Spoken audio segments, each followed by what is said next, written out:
ሰላምና ጤና በያላችሁበት የምድር ጥጉሉ ይድረሳችሁ። ክቡራን የፋሲሎ ኤችዲ ቻናል ቤተሰቦች የሰዓቱን አጫጭር ሰበር መረጃዎች ላስቃኛችሁ መጥቻለሁ። ክቡራን ተመልካቾች በዚህ ሰዓት የመረጃ ጊዜ ከምታደምጧቸው በርከት ያሉ ሰበር ሀገራዊ መረጃዎች መካከል በወልቃይት ዙሪያ በጠለምት እየተደረገ ባለው ውጊያ በዛሬው ቀዝቀዝ ባለው ውጊያ የአማራ ኃይሎች በኮሎኔል ደመቀ ዘውዱ እየተመሩ ከጥቂት የመከላከያ ሰራዊት ጋር በመቀናጀት በህወሓት ኃይሎች ላይ ድል እንደቀናቸው ሲነገር የትግራይ ኃይሎች ተጨማሪ ኃይል በማስጠጋት በነገው ዕለት የለየለት ውጊያ ሊከፍቱ መዘጋጀታቸውም ተነግሯል።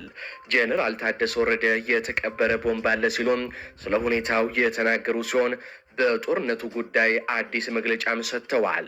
ዝርዝር ይዘንበታል። የአብይ አህመድ ምርጫ ቦርድ ወልቃይትን በትግራይ ስር አካትቼዋለሁ ማለቱን ተከትሎ የነ ኮሎኔል ደመቀ ዘውዱ አስተዳደር በአስቸኳይ እርማት አድርጉ ሲል ማስጠንቀቂያም ሰጥቷል። እንመለከተዋለን። ሰሜኑ በድሽቃና በመድፍ ድብልቅልቁ ሲወጣም አብይ አህመድ በምስራቅ ኢትዮጵያ ጅጅጋ ላይ ከቀጠናው መሪዎች ጋር ለሌላ ጥፋት እየተዘጋጁ መሆናቸው ተገልጿል። ዝርዝር ዘገባ ይዘንበታል። ወዲህ በአማራ ክልል የሚደረጉ ውጊያዎችም ተጠናክረው ሲቀጥሉ ፋኖ በጎጃምና ሸዋ የአገዛዙን ጦር አጭዶ እየከመረው ነው። በሸዋ የአየር ወለድ ኮማንዶ የብልጽግና ጦር ሲደመሰስ፣ በጎጃምም የአገዛዙ ጦር ተመሳሳይ ጣፋንታም ደርሶታል። በመረጃ ሰዓታችን ይዳሰሳል። ሰላም ጤና ይስጥልኝ አድማጭ ተመልካቾች፣ እንደምን ቆያችሁ? ከላይ በአርስተ ዜና ያደመጣችሁትን መረጃዎች ወደ እናንተ ላደርስ እዚህ ተገኝቻለሁ። ይህ ህዝባዊ ትግሉን የምትደግፉ እንዲሁም ሀገር ወዳድ የሆናችሁ አድማጭ ተመልካቾች ቪዲዮን ላይክ፣ ቻናሉን ሰብስክራይብ አድርጋችሁ የደወል ምልክቱን ታበሩ ዘንድ እንጠይቃለን። እንዲሁም በኮመንት ድል ለህዝብ ልጆች፣ ድል ለጀግኖቹም እያላችሁ ለህዝቡ ሲሉ ጫካ የገቡትን ታጋዮች ታበረታቱ ዘንድ እየጠየቅናችሁ በቀጥታ ወደ መረጃዎች ያለፍኩኝ እስከ ፍጻሜ ድረስ አብራችሁን ቆዩ። ቀዳሚ ወዳደረኩት ዘገባ አልፋለሁ። አብይ አህመድ ከጅቡቲ ከሶማሊያ መሪዎች ጋር በጅጅጋ እየመከሩ ይገኛሉ። ጅቡቲ ከሰሞኑ በአፋር ክልል የድሮን ጥቃት ፈጽማለች። ይህ የሆነው ደግሞ ኢትዮጵያ አብራሪዎቹም የጦር አውሮፕላኖቹም ከአረብ ኤምሬት አምጥታ የአየር ትርኢት ስታሳይ በዋለችበት በዛኑ ቀን ነው። የኢትዮጵያ አየር ኃይል አየሩ የኛን የሚል መሪ ቃል አለው። ጅቡቲ የዛሬ ዓመት በአፋር ክልል የድሮን ጥቃት ሰንዝራ 4 ኢትዮጵያውያንን መግደሏ ይታወሳል። ሰሞኑንም ይህንን ደግማለች። ኢትዮጵያ ወደብ አገኘው ብላ ከሶማሌላንድ ጋር ከዚህ ቀደም ተፈራርማ እንደነበረ ይታወቃል።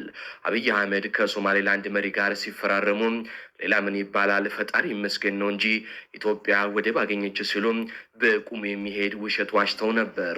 የአብይ አህመድ የበሬ ወለደ ውሸታቸውንም ተከትሎ ደጋፊዎቻቸው በአዲስ አበባ ጎዳናዎች መንገድ አዘግተው ሲጨፍሩ እንደነበረም ይታወሳል። ነፋና እነ ኢቲቪ ኢትዮጵያ ወደብ አገኘች እያሉም የሐሰት ዘገባም አሰራጭተው ነበር። ግብጽ ይህንን አጋጣሚ ተጠቅማ ሶማሊያ ላይ ጦሯንም አስፍራለች። ኢትዮጵያን መክበብም ችላለች። ግብጽ በደቡብ ሱዳንም እጇን አስገብታለች። በምዕራብ ኢትዮጵያ የሚነሱ በርካታ ግጭቶች በግብጽ ስፖንሰርነት ነው የሚነሱ። የቀድሞ የኢትዮጵያ መሪዎች ግብጽ ወደ ምስራቅ አፍሪካ እግሯንም እጇንም እንዳታስገባም አድርገው ዘግተውባት ነበር። ግድ የሌለውና ተላላው አብይ አህመድን ተጠቅማ ግን ግብጽ በምስራቅ አፍሪካ እጇንም እግሯንም ማስገባት ችላለች። በአብይ አህመድ የከሸፈና ለጎረቤት ሀገራት ስጋት በሆነ ዲፕሎማሲ ምክንያት ኢትዮጵያ ከጎረቤቶቿ ተጣልታም ጎረቤቶቿ ወደ ግብጽ እንዲያቀኑም አድርጋለች። ግብጽም አጋጣሚውን ተጠቅማ ኢትዮጵያንም ከበባ ውስጥ አስገብታለች። ግብጽ በኤርትራ በሱዳንና በሶማሊያ በርካታ የጦር ሰፈሮችን ገንብታለች። አሁንም አዳዲስ የጦር ሰፈሮችን እየገነባች ነው። ይህ ከአብይ አህመድ በፊት ባሉ የኢትዮጵያ መሪዎች ታይቶ የማይታወቀው የግብጽ ከበባ በአብይ አህመድ ዘመን ግን ግብጽ ኢትዮጵያን 360 ዲግሪ እንድትከብ ሆናለች። የግብጽ ፖለቲከኞች ዶናልድ ትራምፕን ኢትዮጵያ ላይ ጫና እንዲያደርጉም እያግባቧቸው ነው። የግብጽ ፕሬዝዳንት አልሲሲ ሰሞኑን ዳቮስ ላይ ትልቅ ፖለቲካ እንደሰሩም ይታወሳል። ዳቮስ በዓመት አንድ ጊዜ የሚደረግ የዓለም ሀያላን ሀገራት እስከ ደሃ ሀገራት ድረስ መሪዎቻቸው የሚገኙበት ትልቅ ስብሰባ ነው። በዚህ ስብሰባ ግን የኢትዮጵያው መሪ አብይ አህመድ አልተጋበዘም። የቀድሞ የኢትዮጵያ መሪዎች በዳቮስ ይጋበዙ ነበር። አብይ አህመድ ስልጣን ላይ ከወጣ 7 ዓመታትን ተሻግሯል። በእነዚህ 7 ዓመታት ግን አብይ አህመድ በዳቮስ የተጋበዘው አንድ ጊዜ ብቻ ነው። የግብፁ ፕሬዝዳንት ዘንድሮ በዳቮስ ተገኝተው ዶናልድ ትራምፕን ኢትዮጵያ ላይ ጫናም አድርጉ ብለዋቸው አሳምኗቸዋል። ዶናልድ ትራምፕም በፍጥነት ኢትዮጵያ አስገዳጅ ስምምነት በግድቡ ዙሪያ ማድረግ አለባት ብለው ማስጠንቀቂያ ሰጥተዋል። ጅቡቲ ሰሞኑን በአንዲት ጎረቤት ሀገር መፈንቅለ መንግስት እየተጠነሰሰብኝ ነው ብላለች። ሶማሊያም በሶማሌላንድ ጉዳይ ኢትዮጵያ ላይ አሁንም ቂም እንደቋጠረች ነው። ዛሬ ሁለቱ የሶማሌና የጅቡቲ ፕሬዝዳንቶች በጅጅጋ ይገኛሉ። ትላንትና ከአብይ አህመድ ጋር አንድ ሪዞርት ሲያስመርቁም ታይተዋል። ስለምን እንደሚነጋገሩ ግን እስካሁን የታወቀ ነገር የለም። ምናልባትም አብይ አህመድ 2013 ላይ ትግራይን ለመውጋት የኤርትራን ጦር እንዳስገባው አሁንም አማራን ለመውጋት ደግሞ ከሶማሌና ከጅቡቲ አዲስ ጦር ሊያስገባም አስቦም ይሆናል። ወዲህ ደግሞ ህወሓት በወልቃይት ትንኮሳውን ቀጥሎበታል። በአየርም በየብስም ወደ ትግራይ መሄድ አይቻልም።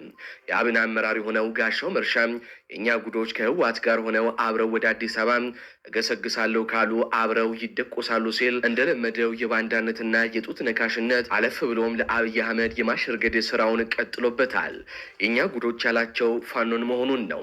ይህ እንዲህ እንዳለ ደግሞ ምርጫ ቦርድ ወልቃይትን እንደ ትግራይ ነው የምቆጥረው ሲል መግለጫ አውጥቷል። በአብይ አህመድ የሚዘወረው ምርጫ ቦርድ ወልቃይት የትግራይ ነው ብለዋል። ይህንንም ተከትሎ የኢትዮጵያ ብሔራዊ ምርጫ ቦርድን ውሳኔ አልቀበልም ሲል የወልቃይት ጠገዴ አማራ ማንነት አስመላሽ ኮሚቴም አስታውቋል። የወልቃይት ጠገዴ አማራ ማንነት አስመላሽ ኮሚቴ የኢትዮጵያ ብሔራዊ ምርጫ ቦርድ በመጪው ግንቦት ወር ለሚካሄደው 7ኛው ሀገር አቀፍ ምርጫ የወልቃይት ጠገዴ ሰቲት ሁመራ ዞንን በምዕራብ ትግራይ ምድብ ስር እንዲሆን የሰጠውን ውሳኔ አልቀበልም ሲል ውድቅ አድርጓል። ኮሚቴው የብሔራዊ ምርጫ ቦርዱን ውሳኔ ውድቅ ያደረገው ትላንት አመሻሹን ባወጣው መግለጫ ሲሆን የኢትዮጵያ ብሔራዊ ምርጫ ቦርድ በመጪው ግንቦት 24 ቀን 2018 ዓ.ም ለማካሄድ ባቀደው አገራዊ ምርጫ የወልቃይት ጠገዴ ሰቲት ሁመራ ዞንን በአማራ ክልል ስር እንዲመድብ በመግለጫም ጠይቋል። የወልቃይት ጠገዴ አማራ ማንነት አስመላሽ ኮሚቴ ህወሓት ከህግ አግባብና ከህዝብ ፍላጎት ውጭም ለሶስት አስርት ዓመታት በጉልበት ወደ ትግራይ አካሎት የኖረው የወልቃይት ጠገዴ ህዝብ እኛ አማራንን እንጂም አማራ እንሁን አላልንም በሚል የትግል መሪ ቃል በ2018 ዓ.ም ለፌዴሬሽን ምክር ቤት የወሰንና ማንነት ጥያቄውን ከማስገባት ጀምሮ በተደረገው ትግል ህዝቡ ላለፉት 5 ዓመታት ነጻነቱን ማግኘቱን በመጥቀስ ምርጫ ቦርዱ ይህንን ከግምት በማስገባት ውሳኔውን በአስቸኳይ እንዲያስተካክልም ጥሪ አቅርበዋል።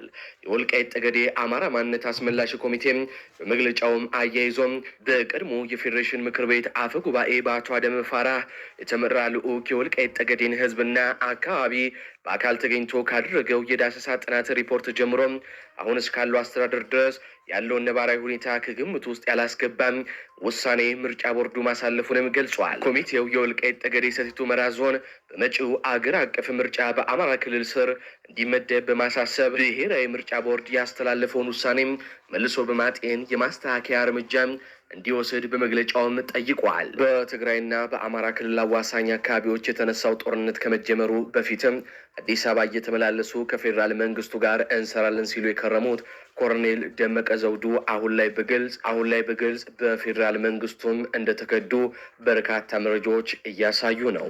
ይህ በእንዲህ እንዳለ በዛሬው ዕለትም አንዳንድ አካባቢዎች ላይ ውጊያው ቀጥለዋል። ከወትሮ በተለየ ሁኔታ በዛሬው ዕለት ውጊያው ትንሽ ቀዝቀዝ ያለ ቢሆንም በአንዳንድ አካባቢዎች ግን ዛሬም ውጊያ ሲደረግ ቀጥሏል።